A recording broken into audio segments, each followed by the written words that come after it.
后来要关心要台南市长选举，民进党初选的部分啊，陈廷辉甲林俊宪今日拢请大牌的来斗三工拜票。陈廷辉请上，咱看这个日本仔车，知名度真悬，王世坚做伙啊，坐日本仔车扫街拜票啊。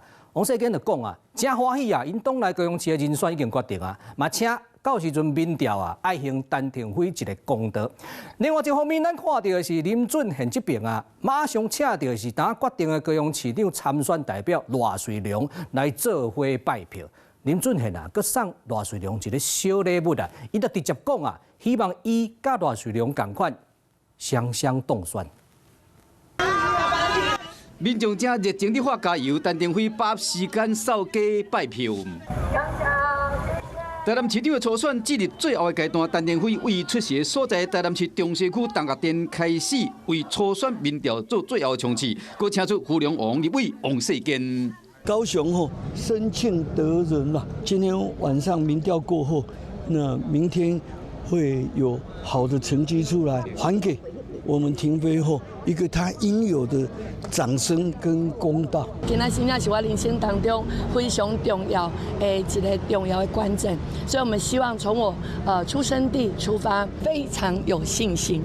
王世坚为去年12月陈廷辉台南37区特别大串联的行动记者会，就出面加乌演，说咧11、14有2摆落南徛台相助。林俊宪是输人唔输阵，邀请到顺利赢得初选，要代表民进党征战高雄市长的赖瑞良做伙车扫。因为我们昨天的车队游行扫街还没有完成哦，他说他今天是另外一半他要继续陪我走完。那我特别带来了这个我的幸运物了哈，黄色小鸭。那今天也再次的带来这只黄色小鸭哦，希望给林俊宪最大的鼓励。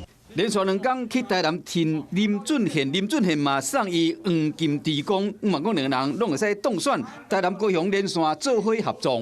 拜托你唯一支持林俊宪啦哈！唔那骑车对各用电话拜票，民进党台南市长的初选阴暗会进行民调，上紧明仔早起就会公布结果，选情进入到最后的阶段，双方拢是开了真拼，要争取胜选。 Hello， 我是张新文。想要抢先掌握最及时的新闻资讯吗？赶快订阅、按赞、开启小铃铛，锁定华视新闻 YouTube 频道。